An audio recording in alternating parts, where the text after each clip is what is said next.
தமிழின படுகொலை ஐநாவின் அணுகுமுறையும் கருத்தரங்கத்தில் வந்திருக்கிறேன். எங்களுடைய பெரும்பாசையா காசியானந்தன் அவர்களுக்கும் எங்களுடைய தேவ சகாயம் அவர்களுக்கும் இங்கே கூடியிருக்கிற என்னுடைய அனைத்து உறவுகளுக்கும் வணக்கம்.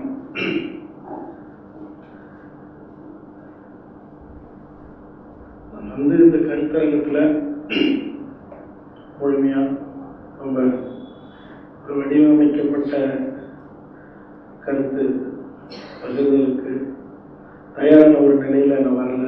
அதுதான் என்ன அர்த்தம்? காரணம், இன்னைக்கு நடந்துகிட்டு இருக்கிற அந்த போராட்டம் தொடங்கப்பட்டது வேணா என்னால இருக்கலாம், ஆனா வழி நடத்தப்படுறது எங்களுடைய மாணவர்கள், இளைஞர்கள், அவர்களுடைய வழிகாட்டுதல் தான் நடந்துகிட்டு இருக்கு. ஆனால் கூட பக்கத்துணையா அவர்களோட நிற்க வேண்டிய ஒரு நிலை, அதுதான் என்னுடைய. மற்றபடி இன்றைய சூழல்ல தமிழ் மண்ணில் இந்திய எதிர்ப்புக்கு பிறகு இப்படியாப்பட்ட ஒரு மிகப்பெரிய எழுச்சி, ஒரு புரட்சி. அன்னைக்கு உரிமை பிரச்சனையில அது மிக முக்கியமான பிரச்சனை. ஆனா இன்னைக்கு ஏறுதழுங்கிற அந்த விளையாட்டு உரிமைய, அந்த தடையை நிரந்தரமா நீக்கிறதுக்கான ஒரு போராட்டமாக தொடங்கப்பட்டாலும் காலங்காலமா அடக்கி வைக்கப்பட்ட தமிழகத்தின் பல்வேறு அடிப்படையான உரிமை பிரச்சனைக்கான, அதை மீட்டெடுப்பதற்கான ஒரு பெரும் போராட்டம். இந்த போராட்டம் இது சாதாரணமான ஒரு எண்ணிக்கை அளவுல இது பிரெஞ்சு புரட்சிக்கு சமமானதுன்னு சொல்றாங்க. எவ்வளவு தூரமாக இருந்தாலும் சரி, இன்னைய வரைக்கும் இந்த 7 நாட்களாக நடக்கிற இந்த போராட்டம் ஒவ்வொரு தமிழன் அவன் நெஞ்சு வரைக்கும் நெருப்பை நிரப்பி இதுவரைக்கும் அவனுடைய முகத்தில் புன்னகையை வெளிப்படுத்தி தான் இந்த போராட்டம் நடந்துகிட்டு இருக்கு. இந்த உலகத்துல எத்தனையோ போராட்டம் நடந்திருக்கலாம், எத்தனையோ தலைவர்கள் வழி நடத்திருக்கலாம், ஆனா மாணவர்கள் மட்டுமே தலைமை எடுத்து அவர்கள் யாருக்கும் ஒருவருக்கு ஒருவர் எந்த தொடர்பும் இல்லாத பல்லாயிரக்கணக்கான இளைஞர்கள் கைகோர்த்து நின்று ஒருத்தருக்கு ஒருத்தருக்கான தொடர்புகளும் பெருசா இல்லை, ஆனா அவர்களுடைய வேலைகள் சரியாக நடக்குது. கிட்டத்தட்ட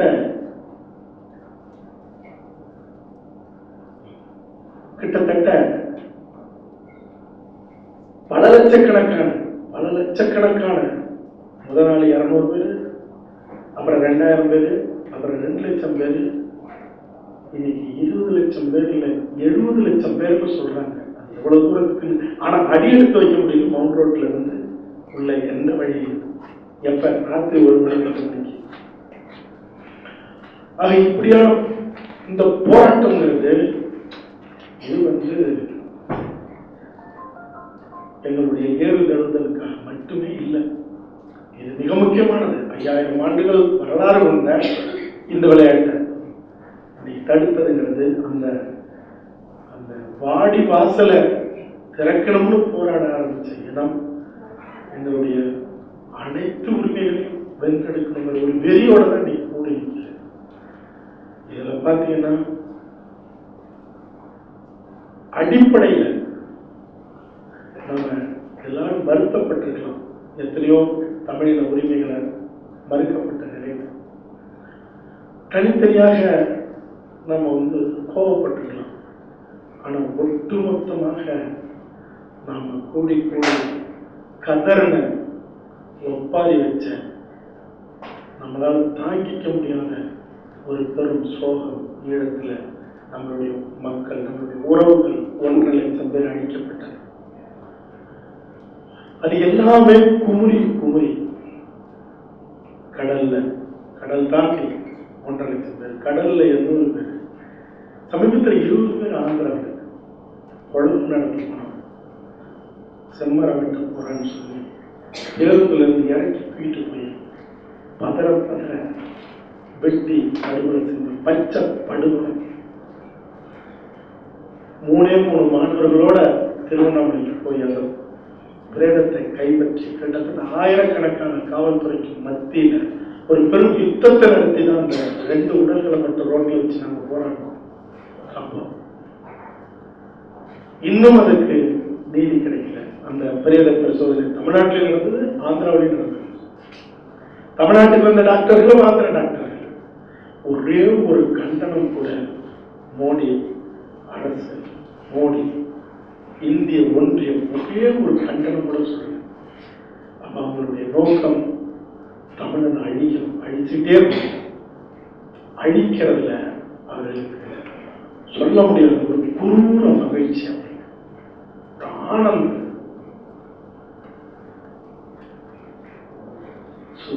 உச்ச நீதிமன்றம் உடனடியாக காவிரி நதிநீர் ஆணையம் அமைக்கணும்னு சொன்னதுக்கு பிறகு உங்களுக்கு என்ன கோர்ட்டுதான் சொல்லிச்சு, உடனடியாக அமைக்கணும்னு சொல்லிச்சு. ஏன் நீங்க பிரமாண பத்திரம் தாக்கல் பண்ண தடுக்கணும்? இப்ப ஜல்லிக்கட்டு நடத்தக்கூடாதுன்னு சொல்லிச்சு, ஏன் நீங்க பிரமாண பத்திரம் தாக்கல் பண்ணல? உங்களுடைய நோக்கம் தமிழனுக்கு ஆதாயம் கிடைச்சிடவே கூடாது. உச்ச நீதிமன்றம் கொடுத்தாலும் கெடுக்கணும், கொடுக்கலன்னாலும் அதை ஆதரிச்சு தமிழனுக்கு எதிராக இதெல்லாம் சேர்ந்துதான் இன்னைக்கு சொல்ல முடியாத ஒரு எரிமலையாக வெடிச்சு இன்னைக்கு தமிழ் மண்ணில் ஒரு ஒற்றை சுவாலையாக தீப்பிழம்பாக இன்னைக்கு தமிழ் நின்று. நான் இங்க பேச வந்திருக்கேன், திரும்ப போகும்போது நான் கைதாகலாம். எனக்கு நன்றாக தெரிந்த உளவுத்துறை நண்பர்கள் உண்டு, எனக்கு தெரியும். என்னை கூப்பிட்டு வேறு வேறு மனிதர்கள், அரசு சாராத மனிதர்கள் பேச்சுவார்த்தை நடத்துறாங்க. என்கிட்ட பேச்சுவார்த்தை நடத்தி என்ன இருக்கு?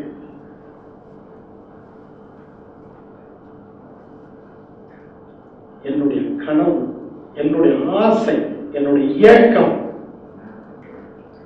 என் மண்ணு தொடர்ந்து சிதைஞ்சுக்கிட்டே இருக்கு, அழிக்கப்பட்டுக்கிட்டே இருக்கு. எங்களுடைய கலை, கலாச்சாரம், பண்பாடு, வீரம், அறம், வரலாறு இது அத்தனையும் இல்லாதொழிக்க காங்கிரஸ் அரசு, மோடி அரசும் என்னென்னலாம் செஞ்சது. இந்த மண்ணில் எழுந்து நின்று போராடிட மாட்டாங்களா? பெரும் கவலை. 14ஆம் தேதி இங்கிருந்து போகும்போது பல பேர் சிரிச்சிருக்கலாம். இப்ப சொல்றாங்க 13ஆம் தேதி பேட்டி கொடுத்துட்டு நான் 14ஆம் தேதி போறேன் மதுரைக்கு. ராணுவமே வந்தாலும் ஏறு தழுவுதல் விளையாட்டு நடக்கும்னு பத்திரிகையாளர் சந்திப்புல சொல்லிட்டு போறேன். அது ஏதோ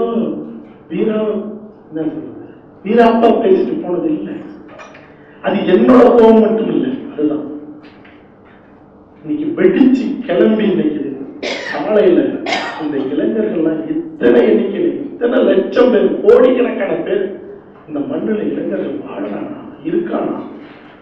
ஒவ்வொருத்தரும் நெருப்பா நின்றுட்டு அவன் மனசுக்குள்ளலாம் அழகா அமைக்கி வச்சிருந்த அந்த கோபம் தான் நீங்க வெடிச்சு இருக்கு.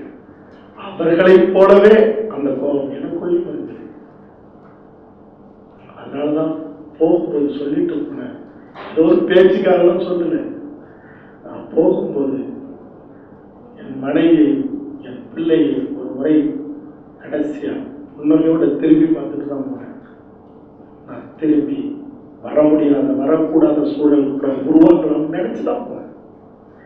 ஏன்னா இந்த இடத்தை தட்டி எழுப்ப முடியவே முடியாது. போய் அதுக்குள்ள நின்று அவர்கள் கண்ணில் மண்ணை தூக்கிட்டு உள்ள போறதுக்குள்ள நடந்ததுதான் நினைச்சு பார்க்க முடியாது. ஏன்னா இங்க அறிவிப்பு செஞ்சுட்டு போனதுனால அவ்வளவு காவலர்கள் பேச்சுவார்த்தை நடத்தினது பிரச்சனை எல்லாம் வேற. அது இப்ப அவசியம் இல்லை. நான் ஒண்ணு மட்டும் சொன்னேன், நீங்க என்ன அமைதியா நீங்க என்ன அப்புறப்படுத்த முடியாது, என்ன பயமுறுத்தி நீங்க அப்புறப்படுத்த முடியாது. உங்களால முடிஞ்சா உங்க துப்பாக்கி என் நெஞ்சில வைங்க அப்படின்னு சொல்லிட்டு தான் அவங்க வீகம் அமைச்சு அடிச்சாங்க, என்னென்னவோ பண்ணாங்க, ஓடல. நான் ஓடுனா புறமுதுகு காட்டி ஓடுற இனம் இல்லை, என் மரபு அது. அதனாலதான் எதிர்த்து சீர்னேன். அது என்னுடைய சீற்றம் இல்லை, என்னுடைய புறநானூற்று சீற்றம், என்னுடைய வரலாறு. ஆக என் மேல விழுந்த அந்த அடி, சிதறந்த அந்த ரத்த துளிகள், நான் அந்த இடத்துல நின்று சொன்னேன், அறமான ஒரு தமிழன் நான் போராட்டம் நடத்திருக்கேன். இந்த ரத்தம் வீண் போகாது. லட்சக்கணக்கான எங்களுடைய இளைஞர்கள் எழுந்து நின்று போராடுவாங்க.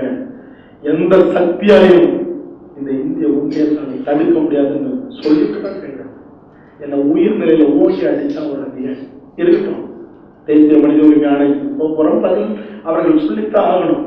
அது கூட என்ன அடிச்சாங்கிறது இல்லை, என் இனம் மறுபடியும் எழும்போது அடிச்சு என் இனத்தை அப்புறப்படுத்தலாங்க, கனவை தகர்க்கணும்னு தான்.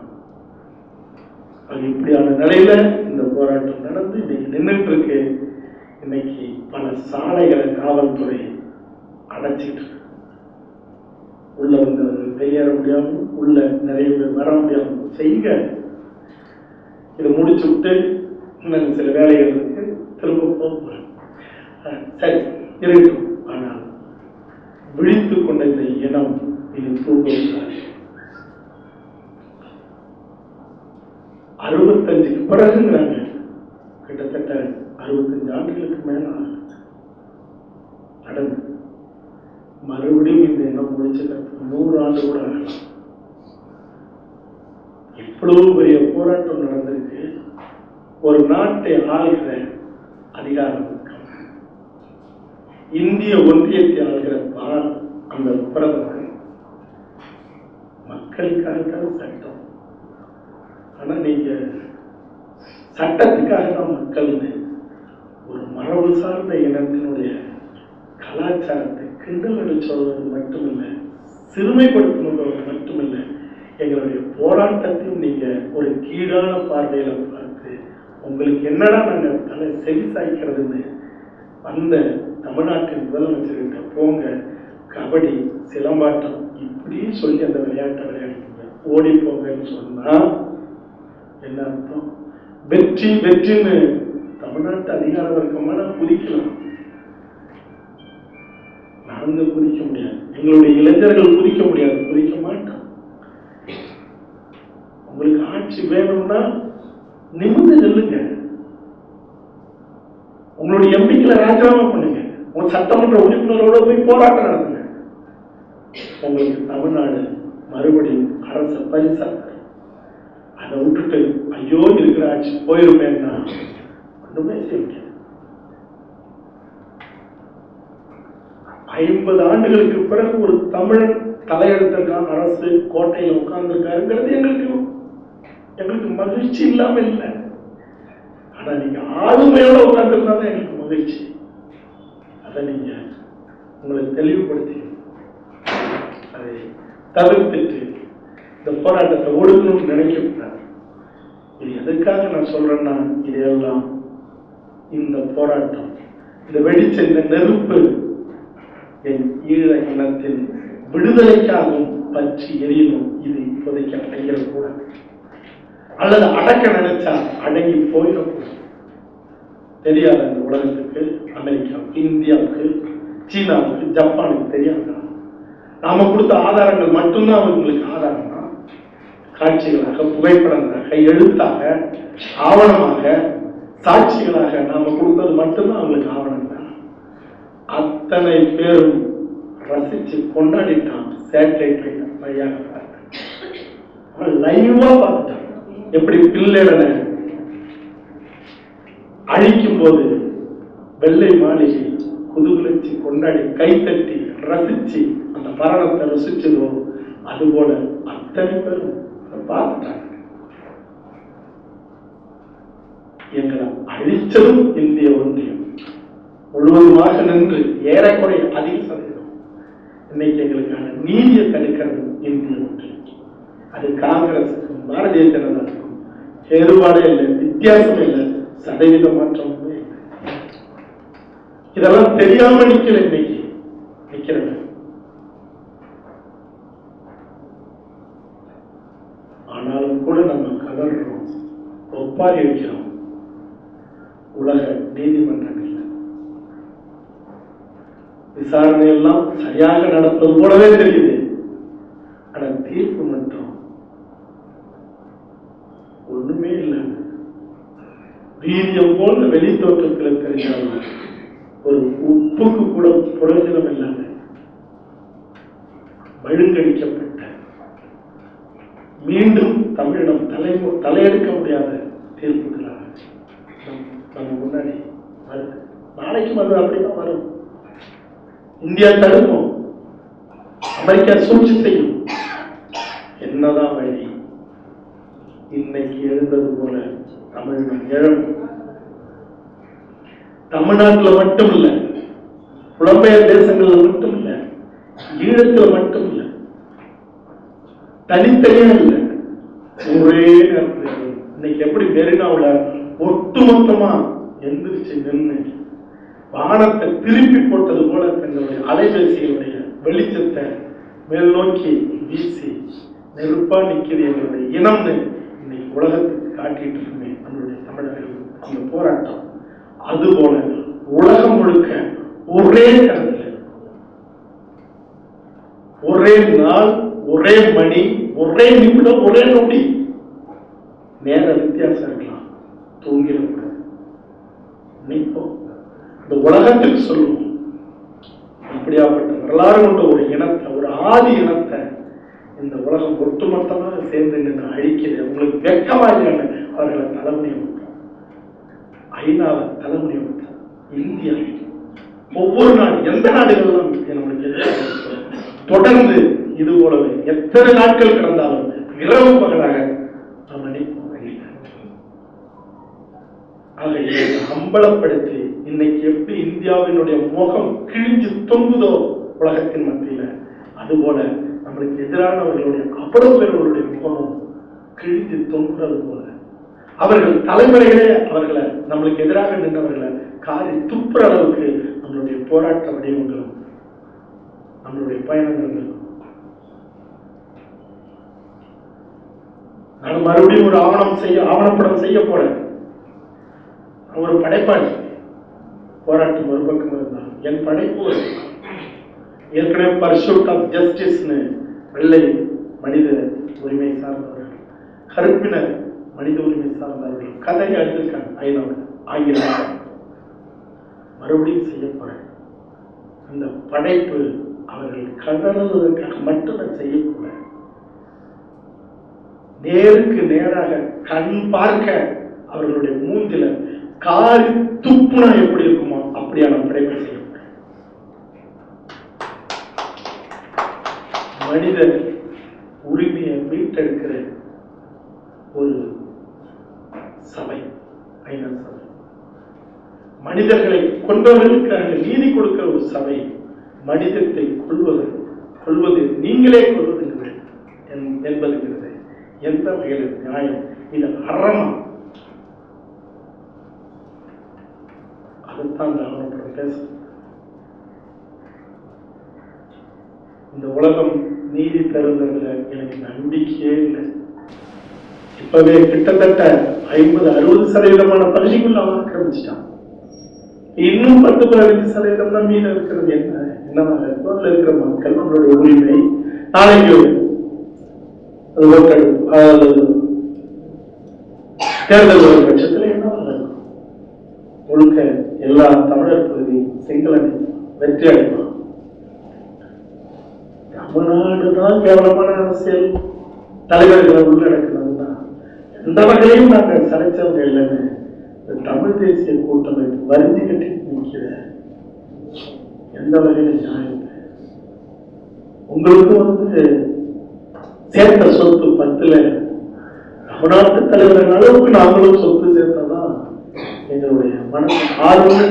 நீங்க சோழம் போறீங்க, ஏன் அப்புறப்படுத்துங்க? அடுத்த தேர்தல் நம்மளுக்கு எதிரான அது யாராவது ஒருத்தர் 2 பேர் நல்லா இருந்தா பொறுக்கி எடுத்து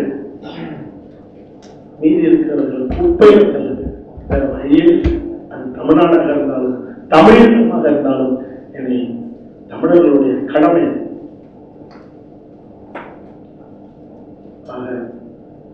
சரியான வழியை திட்டமிட்டு பயணப்பட வேண்டிய ஒரு இறுதி கட்டத்தில் நாம் நின்றுட்டு இருக்கோம்.